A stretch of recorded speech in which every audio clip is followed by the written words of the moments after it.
बड़ी खबर है युद्धपोत यूएसएस जॉर्ज बुश की मिडिल ईस्ट में एंट्री को लेकर। परमाणु संचालित वॉरशिप यूएसएस जॉर्ज बुश को लेकर खबर। युद्धपोत के साथ कई गाइडेड मिसाइल डिस्ट्रॉयर भी मौजूद है। मध्यपूर्व में अमेरिका के 3 युद्धपोत मौजूद हैं। अब ईरान जंग में पनडुब्बी को उतारने की तैयारी। बड़ी खबर यह कि मध्यपूर्व में तैनात हो सकती है यूएस सबमरीन और जिब्राल्टर स्ट्रेट में देखी गई है अमेरिकी पनडुब्बी। पनडुब्बी से सैनिकों की अदला बदली की तस्वीरें भी सामने आई हैं। स्पेशल ऑपरेशन कमांडो की अदला बदली की गई।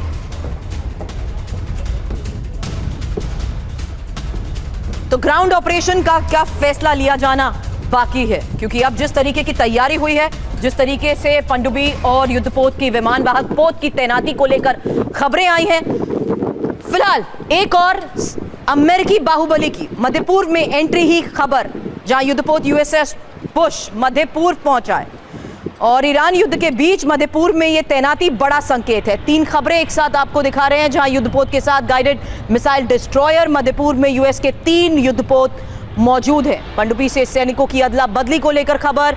ब्रिटेन में यूएस के थंडरबोल्ट विमान उतरे हैं, यानी तैयारी पूरी। और अब डिटेल इंफॉर्मेशन अमेरिकी बाहुबली की मध्यपूर्व में एंट्री को लेकर। युद्धपोत यूएसएस बुश मध्यपूर्व पहुंचा। ईरान युद्ध के बीच मध्यपूर्व में यह तैनाती। जंग में मदद के लिए यूएसएस बुश को भेजा गया है और एयर स्ट्राइक, मिसाइल डिफेंस में इसकी अहम भूमिका। ईरानी ठिकानों पर लंबी दूरी से हमले संभव है। दुनिया के सबसे ताकतवर युद्धपोतों में से एक है।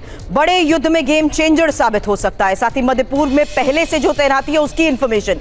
यूएसएस अब्राहम लिंकन क्रोएशिया में repairing, USS Gerald R Ford. एक और इंफॉर्मेशन, क्योंकि यूएसएस बुश कितना घातक है।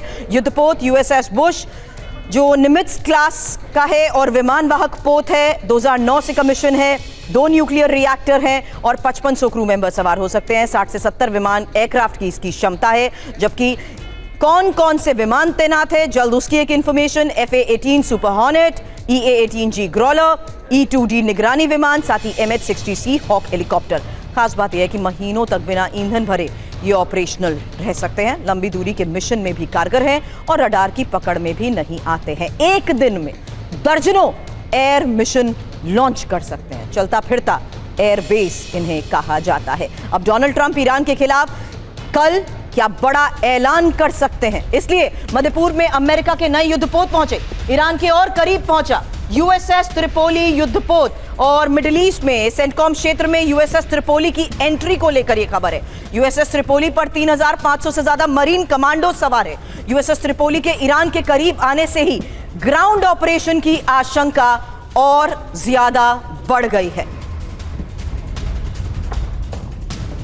तो ट्रंप का विध्वंसक संबोधन और ग्राउंड ऑपरेशन का डिसीजन, ये एक बड़ा सवाल, क्योंकि अब ईरान के करीब यूएसएस त्रिपोली विनाशक हमले की क्या ये आहट है, क्योंकि ईरान के करीब अमेरिकी युद्धपोत यूएसएस त्रिपोली को लेकर खबर है, जो मध्यपूर्व में सेंटकॉम जल क्षेत्र में यूएसएस त्रिपोली पर 3500 से ज्यादा मरीन कमांडो, F-35B स्टेल्थ विमान, ऑस्प्रे एयरक्राफ्ट मौजूद। यूएसएस त्रिपोली पर हमलावर हेलीकॉप्टर भी मौजूद है। और त्रिपोली की ताकत, अमेरिका का ताकतवर एम्फीबियस युद्धपोत, 45,000 टन का 850 फीट लंबा युद्धपोत, एक साथ जमीनी, हवाई, रसद युद्ध लड़े जा सकते हैं। F-35 MV-22 ट्रांसपोर्ट विमान ले जाने में भी ये सक्षम है।